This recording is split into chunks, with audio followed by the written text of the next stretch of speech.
Assalamualaikum warahmatullahi wabarakatuh. Alhamdulillahirabbil alamin. Wassalatu wassalamu ala asrofil anbiya'i wal mursalin Sayyidina Muhammadin wa ala alihi wa sahbihi ajmain. Rabbi shrah li sadri wa yassir li amri wahlul 'uqdatam min lisani yafqahu qawli. Alhamdulillahirabbil alamin.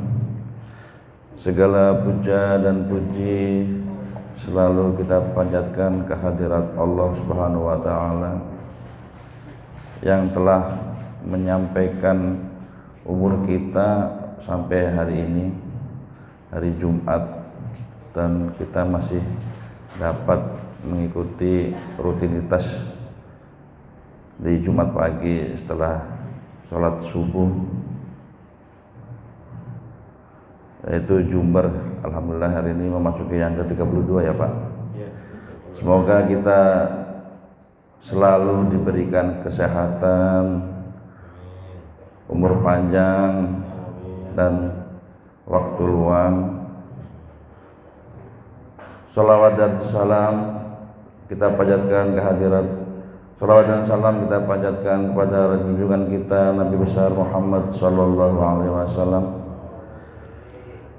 yang telah mengangkat kita dari zaman kegelapan menuju zaman yang terang benderang, dalam artian dalam keadaan Islam.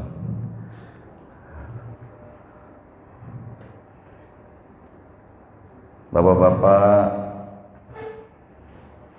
jamaah sholat subuh di Mushola Al-Barakah ini,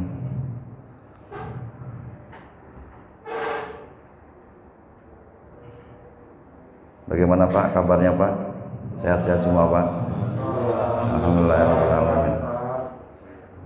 Semoga selalu sehat Pak ya. Ya, karena bagaimanapun juga kita masih dalam masa pandemi Pak. Dan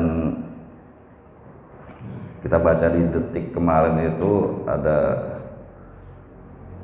sebuah virus baru namanya Delta Plus yang sudah menyerang Singapura. Nggak tahu nih plusnya plus 1 apa plus 2 ini. Mudah-mudahan sih tidak sampai ke kita lagi karena kita sudah sedikit normal ya. Artinya kegiatan sudah mulai berjalan, ekonomi sudah bergeliat, bahkan Jakarta pun sudah macet sekarang Pak. Mudah-mudahan aja tidak sampai mewabah seperti dulu. Baik Pak, kita langsung aja Pak. Pertanyaan pertama. Enggak ya. Saya bingung Pak, karena baru tadi malam Pak Haji Anas menyerahkan ke saya, jadi apa ya kira-kira yang mau saya sampaikan gitu. Bebas saja Pak ya. Saya nggak punya ilmu untuk menyampaikan tausiah agama Pak, tapi saya berusaha. Kemarin beberapa hari lalu saya baca buku dari karya MH Ainun Najib Pak. Ada yang kenal Pak MH Ainun Najib Pak? Beliau salah satu dari budayawan kita, budayawan Islam. Tapi kadang-kadang lurus, kadang-kadang juga ada pemikiran-pemikiran yang terlalu tinggi sehingga kita nggak paham gitu. Dalam bukunya yang berjudul Selilit Sang Kiai, banyak disebutkan kisah-kisah tentang kehidupan. Selilit Sang Kiai ini bukunya nggak tebal Pak, cuma berapa halaman aja, tapi banyak kisah-kisah yang dapat kita ambil ibrohnya atau contoh yang bisa kita aplikasikan ke kehidupan kita. Kalau selilit tahu Pak selilit? Selilit itu ini apa? Makanan kecil yang kalau kita habis makan itu nyelip di gigi Pak. Selilit. Mungkin yang orang Jawa tahu mungkin. selilit. Kalau kiai saya rasa pada tahu lah ya. Kalau kiai itu kata Pak Haji Haryanto itu mirip ajengan lah, kalau mungkin di bahasa Sundanya ajengan kiai. Tapi kalau di Solo itu ada juga kerbo dinamakan Kiai Slamet di Keraton Solo yang akan dikirap malam 1 Suro. Kalau di Jogja itu ada juga kiainya Gamelan pun dikasih nama Kiai Sekaten, makna Kiai Sekate. Itu yang akan dibunyikan pada Maulid Nabi, pada peringatan Maulid Nabi. Jadi selilit sang kiai ini menceritakan bahwa di sebuah desa itu ada seorang kiai yang sangat dihormati, yang sangat disegani karena keilmuannya, karena kesolehannya, sehingga orang-orang di sekitarnya itu sangat segan, sangat hormat, dan jadi tetua di kampung tersebut. Pada suatu hari sang kiai ini diundang oleh salah seorang penduduk untuk datang di sebuah jamuan atau sebuah perayaan, sehingga kiai ini beserta beberapa muridnya pun datang ke penduduk tersebut. Sampai di sana Pak Kiai ini dijamu. Selesai penjamuan, tentu karena Pak Kiai ini seorang yang sangat dituakan, pasti di akhir acara banyak orang yang minta salaman, minta berkahnya. Ada yang selfie juga. Sehingga beliau itu lupa, setelah makan besar, makan daging, makan ikan, makan ayam, beliau lupa untuk membersihkan giginya di situ. Karena malum Pak, biasanya orang kalau sudah mulai umur tuh giginya mulai jarang-jarang. Jadi kalau selesai makan tuh suka banyak yang nyangkut. Di dalam perjalanan pulang, Pak Kiai ini melihat Pak ada sebuah pagar. Akhirnya dia ngambil sedikit daripada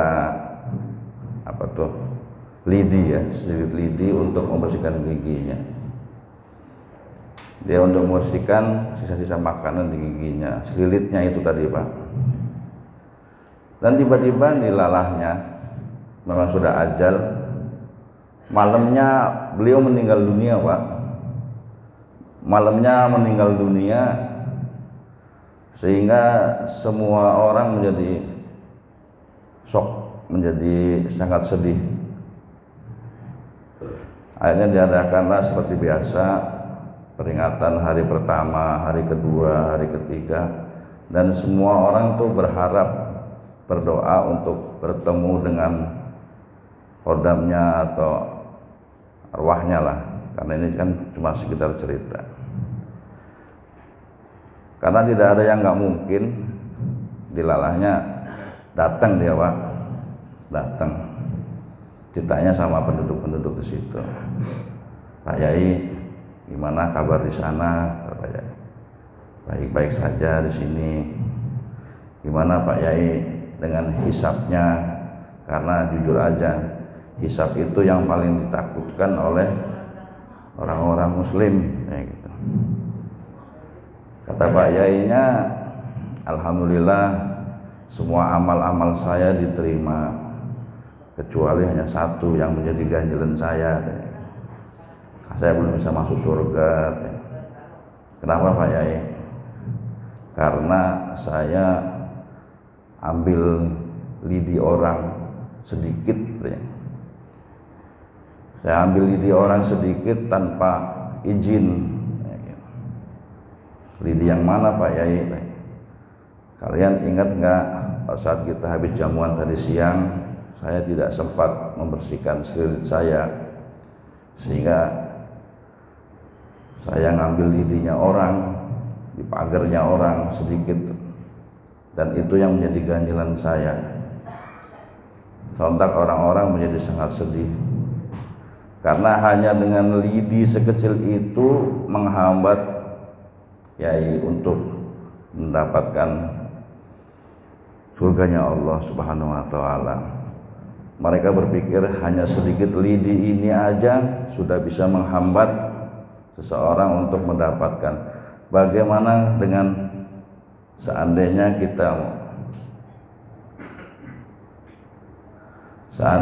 kita mengambil segelondong kayu, sehektar hutan, 20 hektar, bahkan sampai ribuan hektar yang dapat mengakibatkan bencana yang sangat dalam.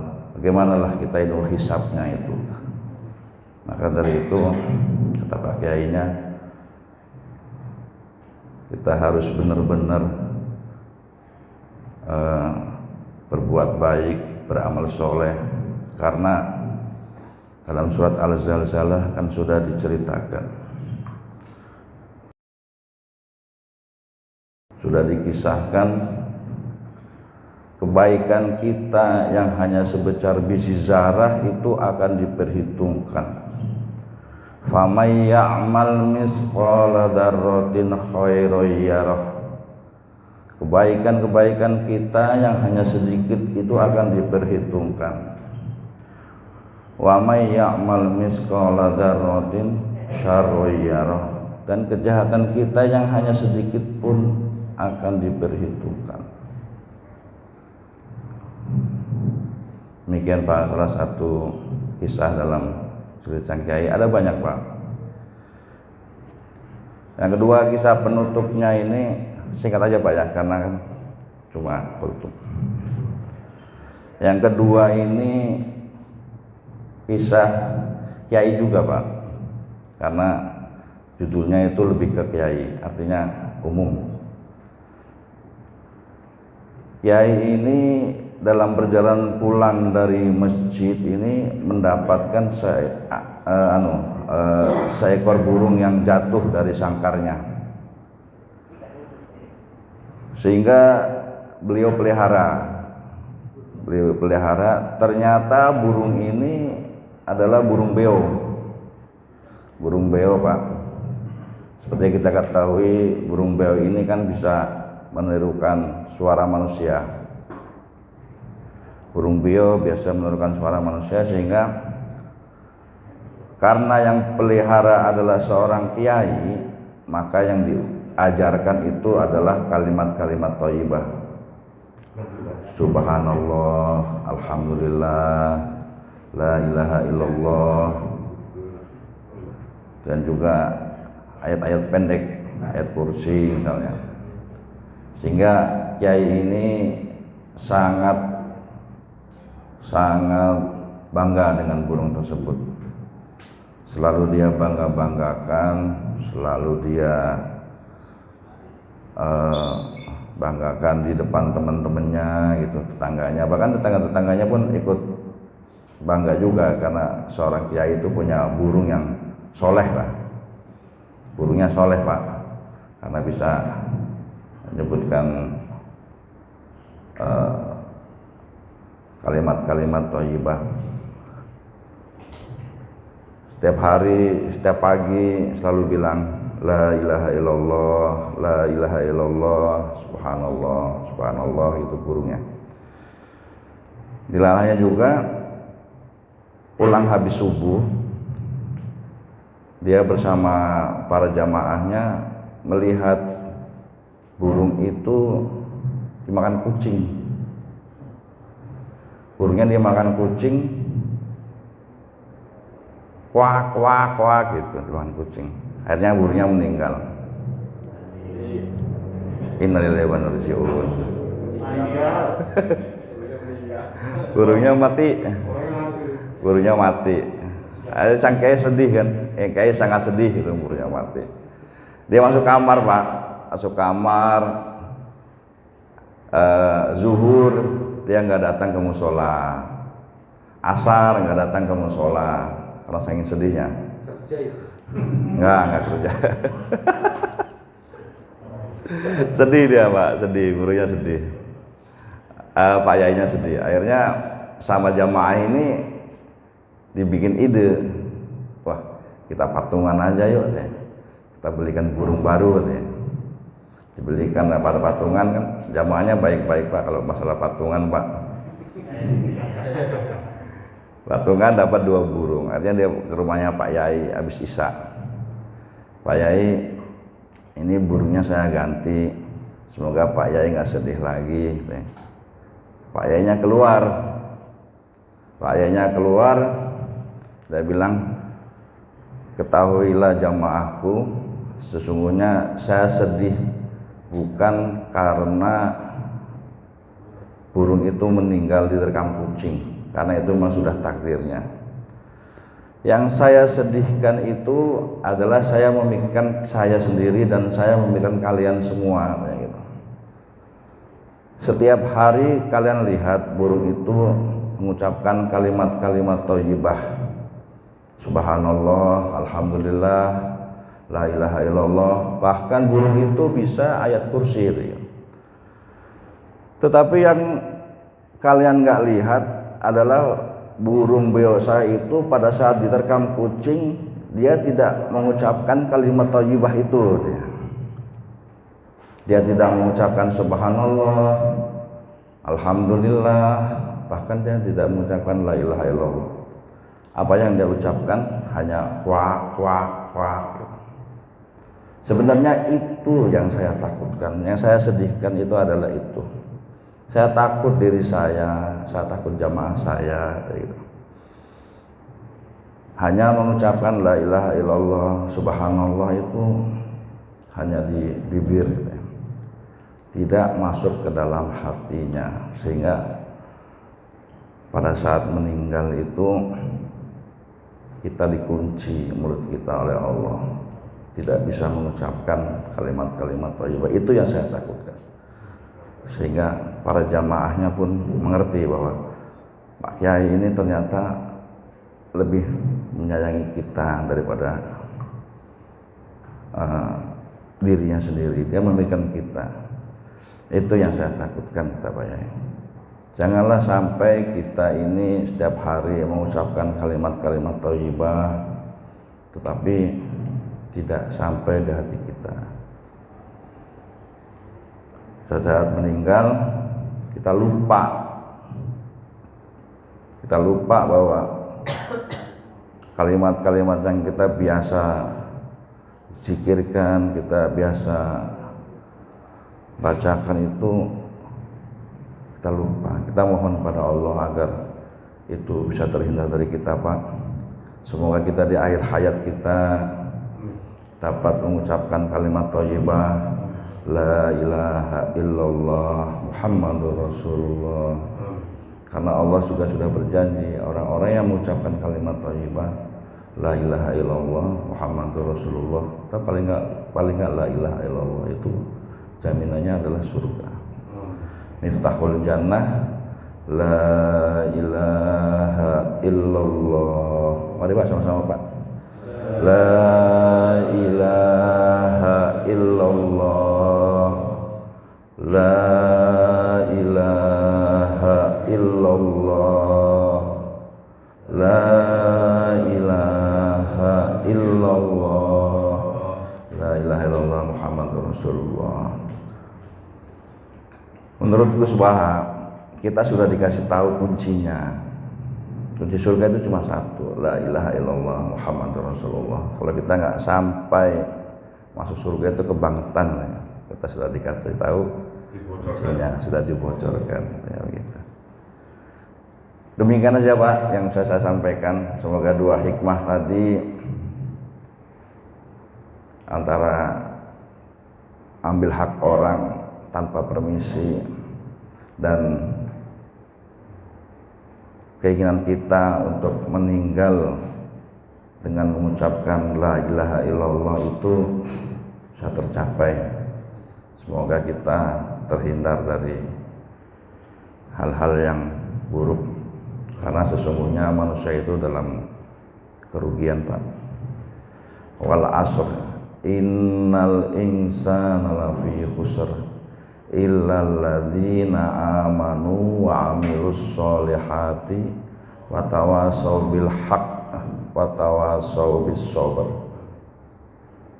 Demi masa sesungguhnya manusia itu dalam kerugian. Jadi kita ini setiap saat dalam kerugian. Dalam hitung dagang itu kita rugi, kecuali orang-orang yang beramal soleh, kecuali orang-orang beriman dan beramal soleh yang selalu menasehati dalam hal kebenaran, dalam hal kesabaran. Semoga kita selalu bisa, Pak. Amin ya rabbal alamin. Demikian, Pak, saya tutup, Pak. Billahi taufiq wal hidayah. Apabila ada kekurangannya, saya mohon maaf yang sebesar-besarnya, Pak. Kalau ada kelebihannya, mohon dikembalikan, Pak, ya. Dikembalikan kepada Allah Subhanahu wa taala, karena semuanya itu berasal dari Allah. Demikian saya tutup. Assalamualaikum warahmatullahi wabarakatuh.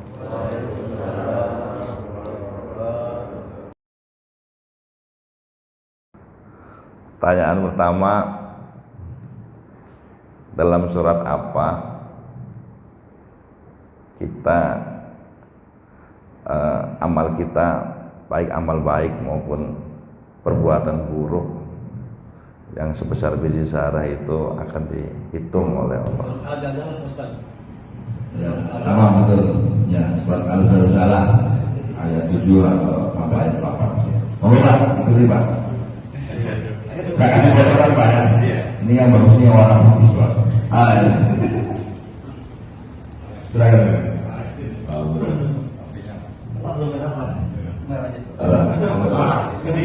Tiket ini buat umroh ini.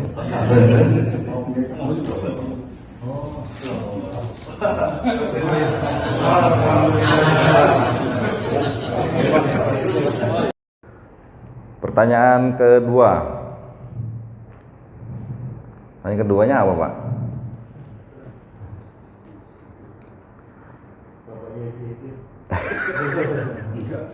Namanya siapa? Apa kunci surga, Pak?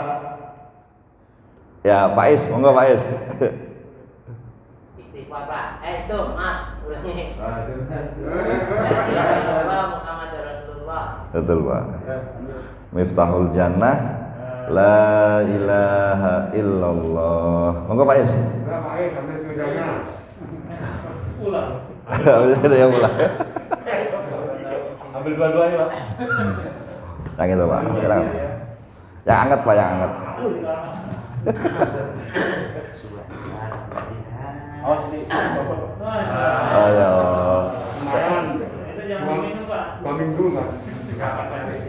Lagi mahal, Pak, karena keran ekspor dibuka, makanya minyak mahal. Kira-kira begitu, Pak. Lagi lumayan lah harganya. Ibu-ibu kan suka nyarinya Sabtu sama Minggu. Ayo Pak, Sabtu Minggu kita ke ini. Kalau Sabtu Minggu lagi diskon. Pertanyaan ketiga.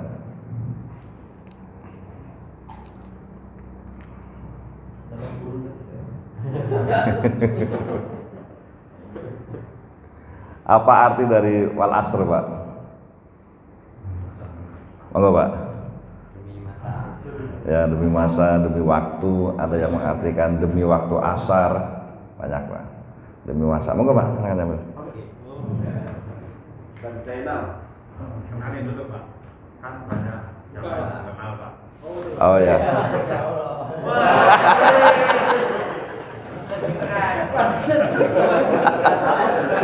Ini namanya Bapak Zainal, Pak. Pak Zainal ini imam cadangan juga Pak. Jadi di kita ini banyak imam cadangan karena imam aslinya tuh Yang muda-muda. ya. Kalau zuhur asar disaringan beliau. Zuhur asar karena masih WFH ya Pak ya. Masih makanya.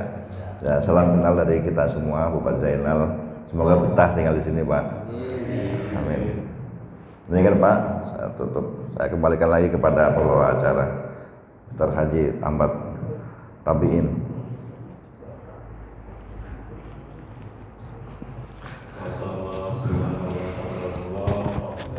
Alhamdulillah sudah berilmu kepada kita. Untuk bapak-bapak semua sebelum meninggalkan musola, marilah kita menikmati hidangan yang sudah disediakan oleh panitia. Kita itu hidayah. Wassalamualaikum warahmatullahi wabarakatuh. Waalaikumsalam warahmatullahi wabarakatuh.